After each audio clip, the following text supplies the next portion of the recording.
Good morning everyone.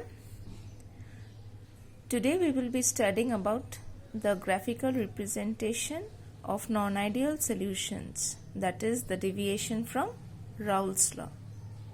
Last day we had studied about the theoretical aspect of the deviation from Raoult's law and the reason for the deviation.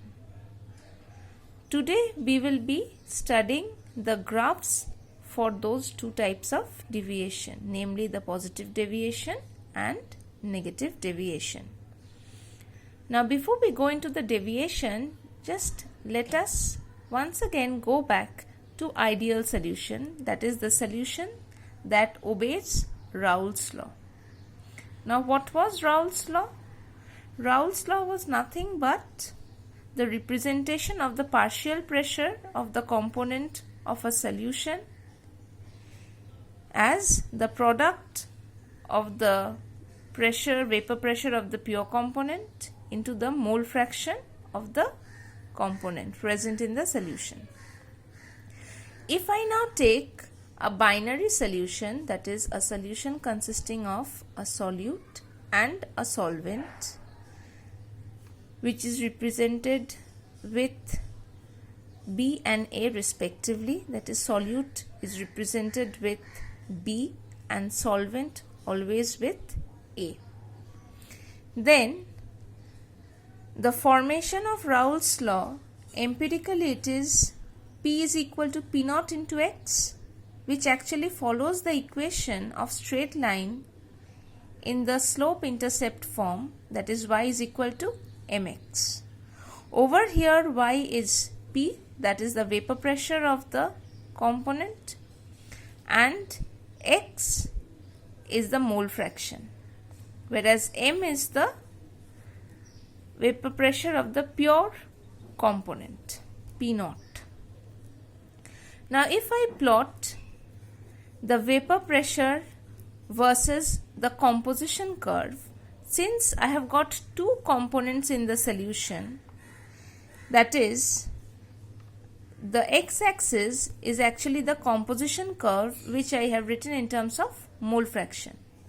Now mole fraction of one component, that is A, that is the solvent, is 0 at this point. That means at this point it is only pure B, that is solute. So xB is equal to 1. Similarly, as we shift to the right hand side, the percentage of A increases, that is the solvent composition increases, and ultimately it becomes 1.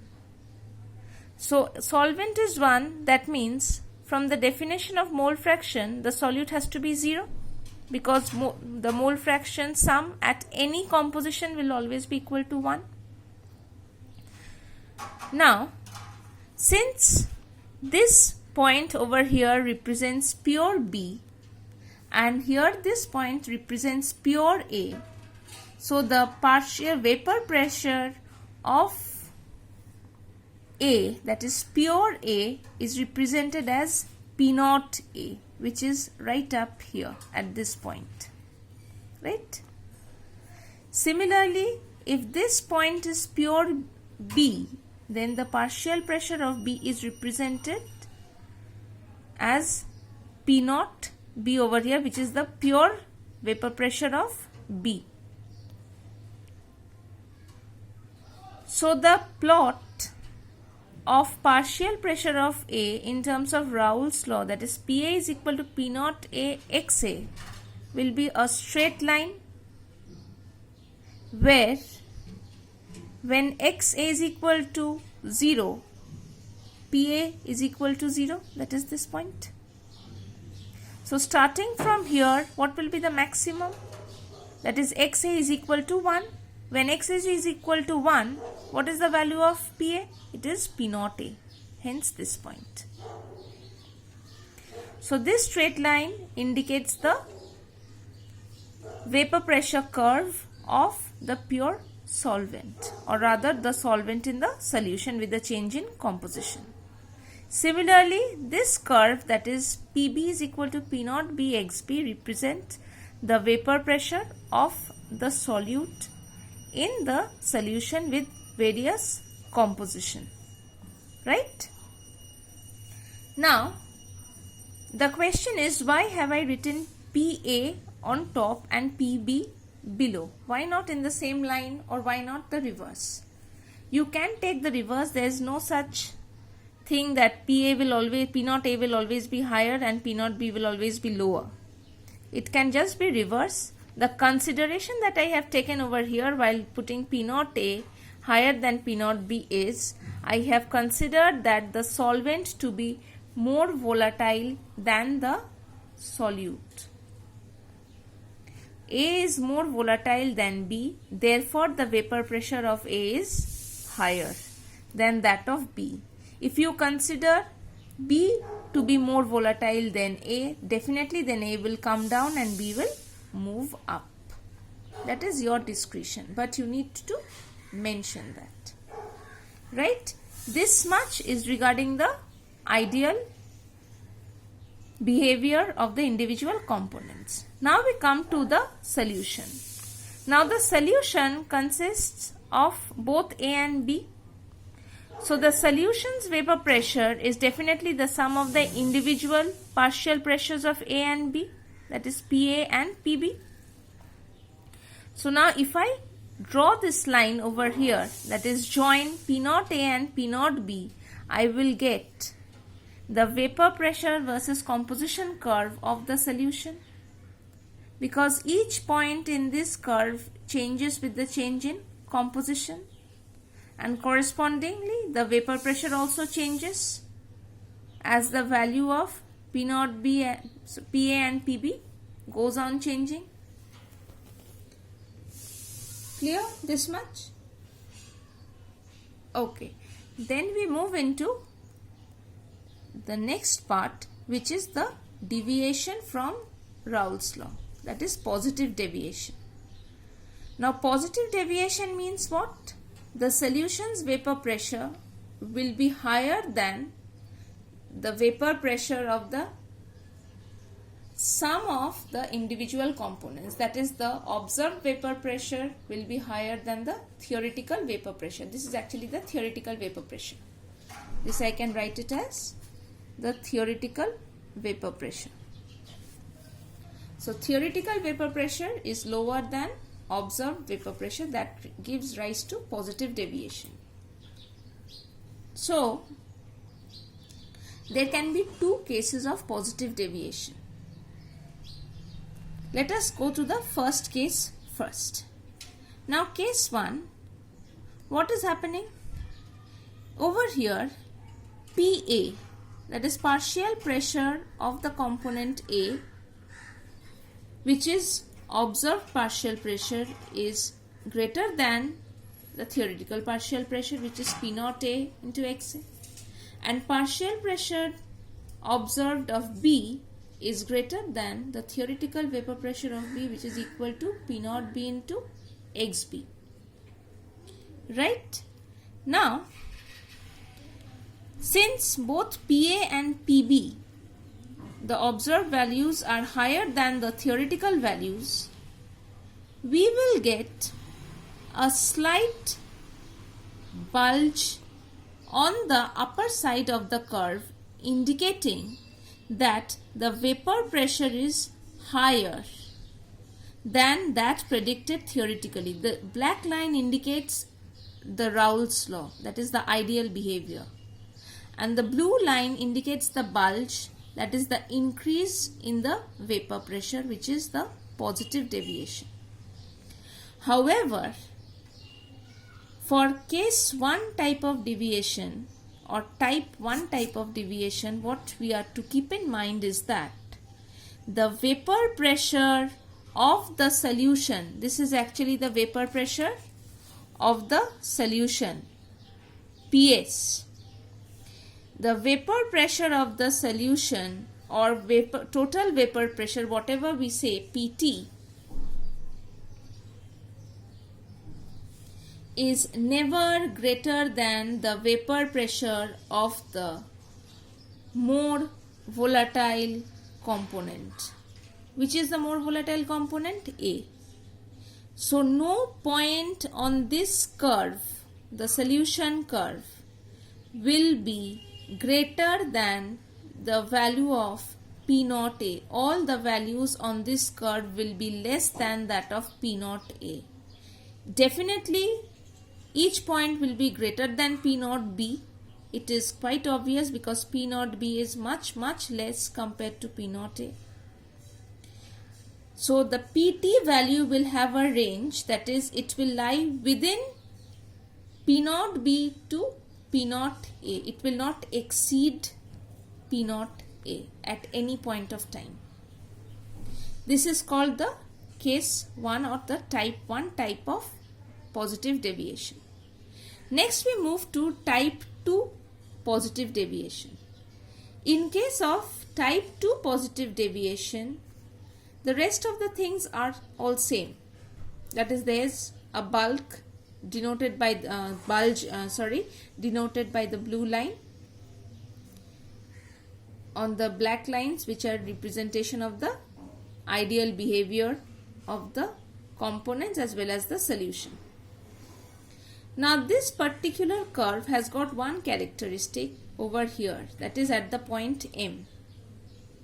If you see the point M, at this point the solution curve, that is PT or PS, whatever we consider it to be, has got a maxima represented by M.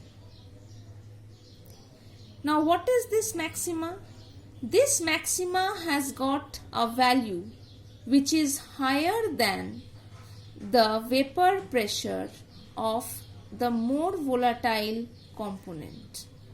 So the vapor pressure corresponding to the composition at the point M has got a value which is higher than the more volatile component A in the pure state. This point M therefore results in what we call azeotrope. We will just study that. Azeotrope. And since this is coming from positive deviation type 2 curve, it is called a low boiling azeotrope. Remember why low boiling? Because vapor pressure is positively deviated. So, and boiling point and vapor pressure are inversely related. So, highest vapor pressure corresponds to low boiling azeotrope. Right?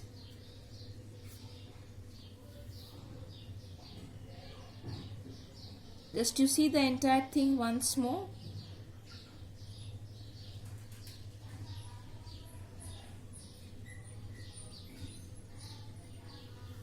And then we move to the next part, that is negative deviation. Now negative deviation is just the opposite of positive deviation. What we see in case of negative deviation? That is the observed partial pressure of the individual component as well as of the solution is all less than that predicted by Raoult's law, that is the theoretical values. Observed values are all less than the theoretical values. In this case, the same type of graph where the black lines indicate the ideal solution behavior, that is the solution obeying Raoult's law, and the blue line indicates the negative deviations. Each component shows a negative deviation. When will this happen? This will happen when there is extensive intermolecular interaction in terms of attraction, that is, say, hydrogen bonding. If there is strong hydrogen bonding in the solution, that results in contraction on the volume, resulting in negative deviation from Raoult's law. Now, for the curve representing the total vapor pressure or the solution's vapor pressure, there comes a point M. This point M has got a value which is at a particular composition less than the value of the least volatile component. Among A and B, B is least volatile. M has got a value of vapor pressure which is lesser than that of P naught B. Since M has got lesser vapor pressure value than the least volatile component, so M is called the maximum boiling azeotrope. The point M will be called the maximum boiling azeotrope. Right? Now, which type of compounds or which type of solutes and solvents will give rise to the maximum boiling azeotrope? The easiest thing to remember as example is any combination of strong acid with water always results in a maximum boiling azeotrope.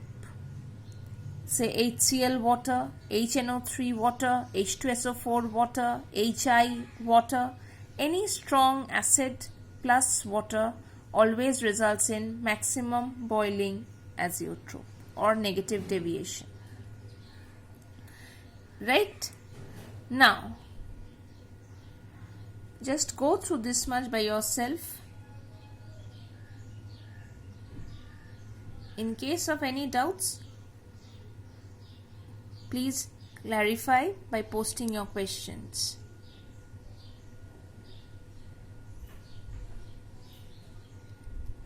Next, we move into azeotropes. Now, azeotrope or constant boiling mixture. The other name for azeotrope is constant boiling mixture. Now, what are these azeotropes? These have got certain characteristics associated with it. First one is an azeotrope has to be a binary solution.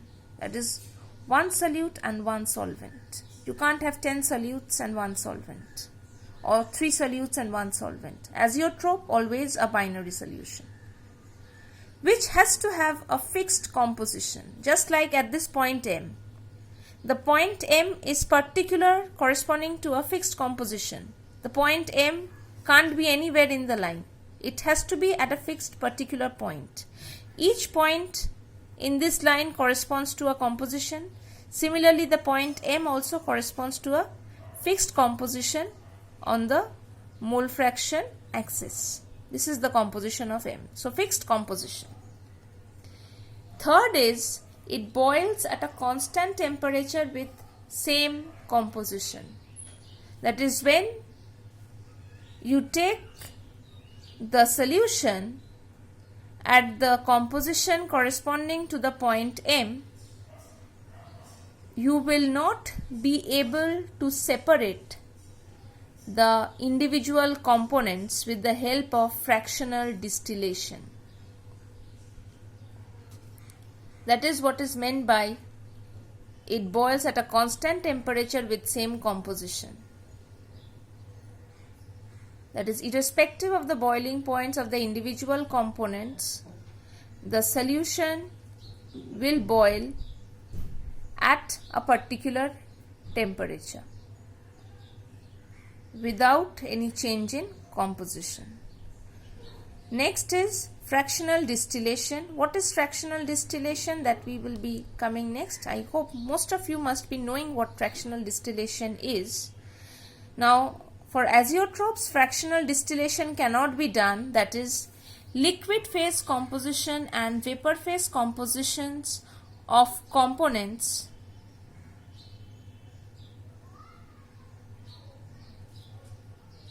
are different.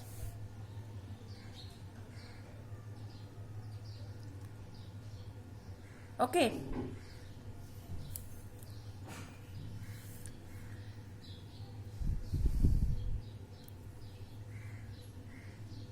Now what I see over here, this X corresponds to the liquid phase of the solute, which is equal to the vapor phase of the solute. Liquid phase of the solvent not equal to the vapor phase of, actually this will also be not equal to. Then only fractional distillation can be done. But if both becomes same, then fractional distillation cannot be done.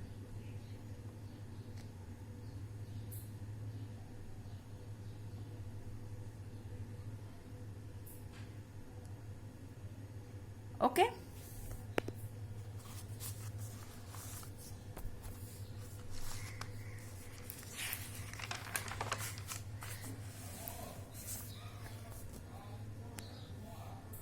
Next is fractional distillation.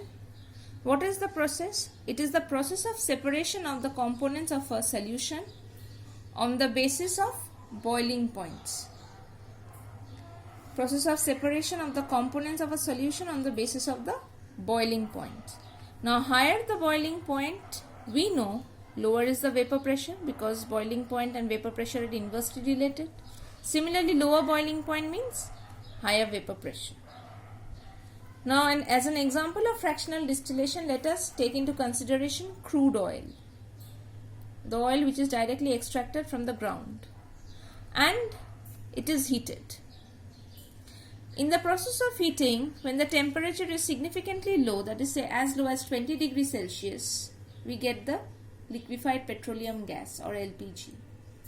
Temperature is increasing, and as it has reached 70 degrees Celsius, all the LPG has moved off.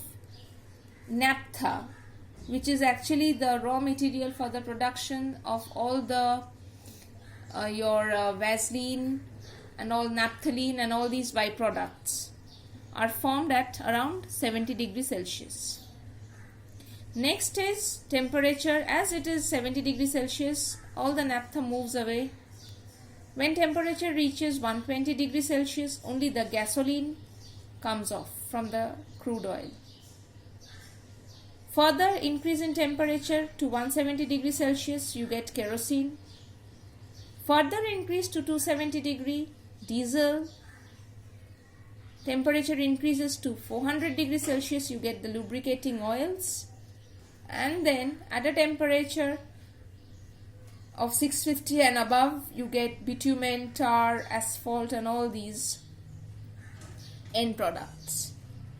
So one single substance, which is actually a solution, when it is being heated at different temperature, when each of the temperature corresponds to the boiling point of each component written beside it, then we get all the components separately. Since one component is obtained without disturbing the others, the method is called fractional distillation, and it is carried out based solely on the difference of the boiling point of the component.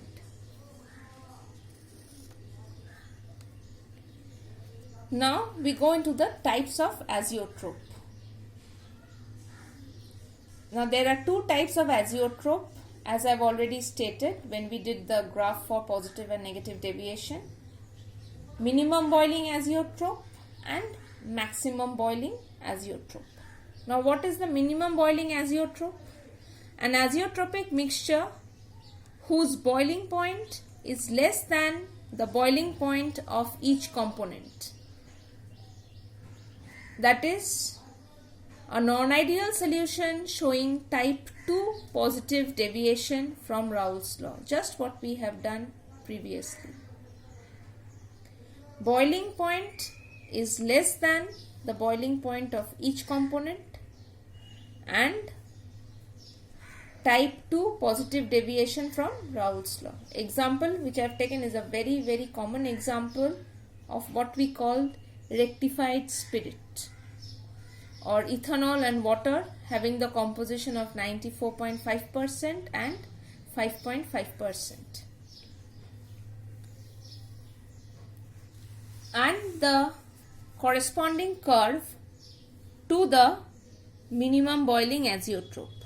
Now see over here, since we have taken ethanol and water solution which is resulting in the minimum boiling azeotrope, in the x-axis we have taken the mole fraction or composition, and in the y-axis we have taken the boiling points. Pure water boils at 373 Kelvin. Pure ethanol boils at 353 Kelvin, that is 80 degrees Celsius.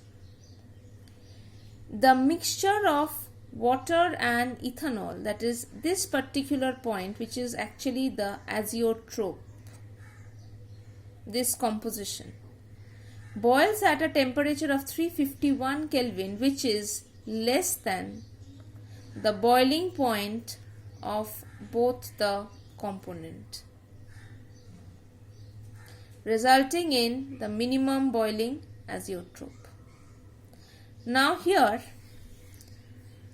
similarly to the curve which we have studied previously regarding positive and negative deviation, if you see, the left hand side of the x-axis is pure ethanol, mole fraction is 1.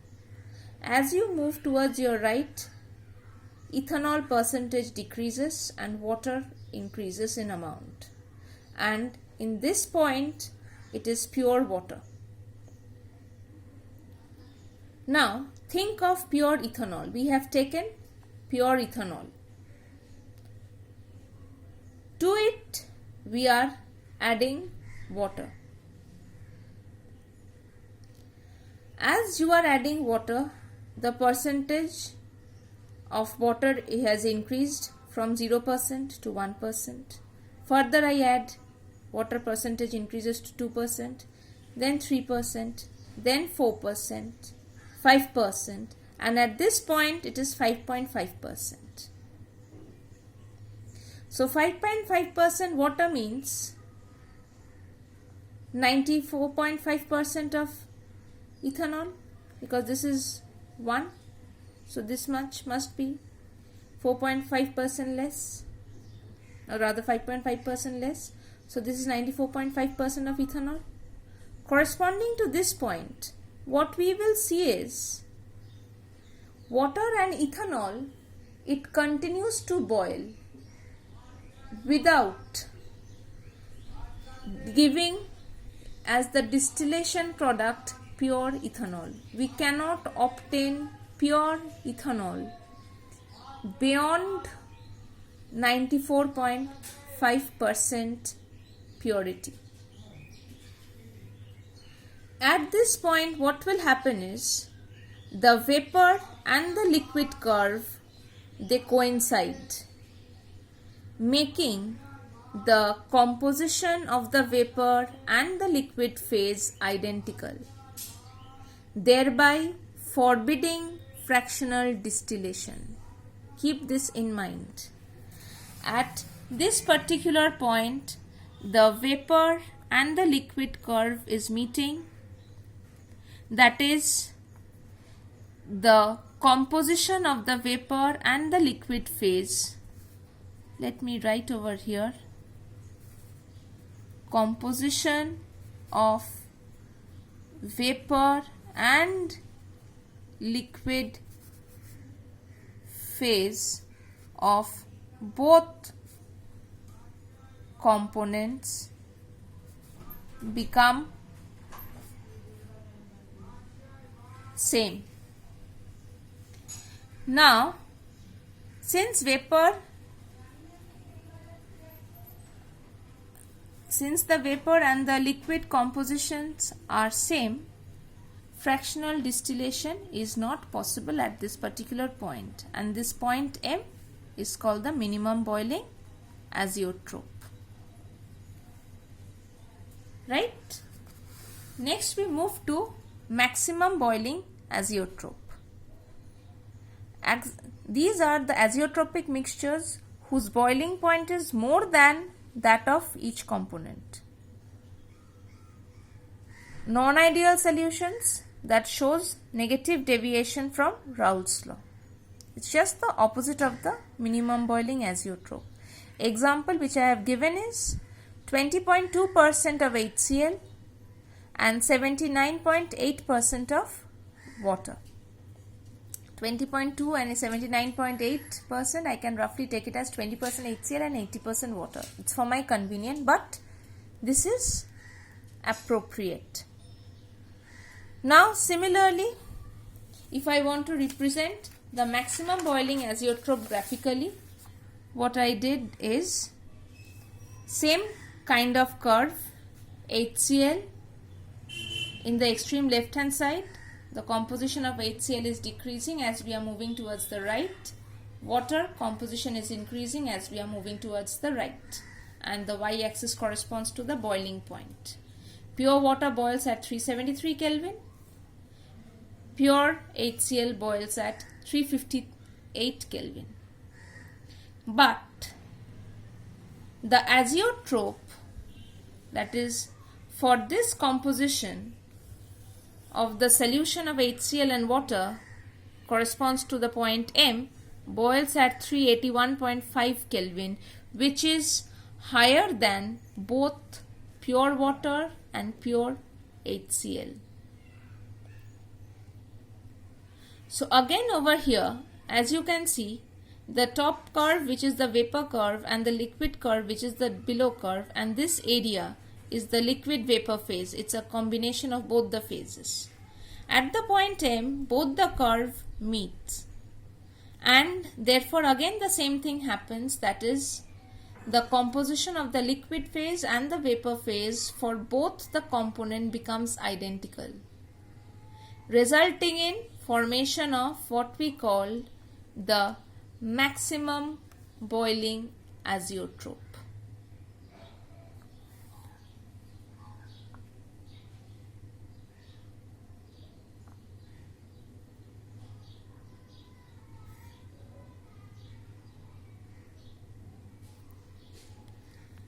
Thank you. This is as of today's class. All the best and keep studying. In case if you have any doubt, please post your questions through the online portal. Thank you and have a nice day.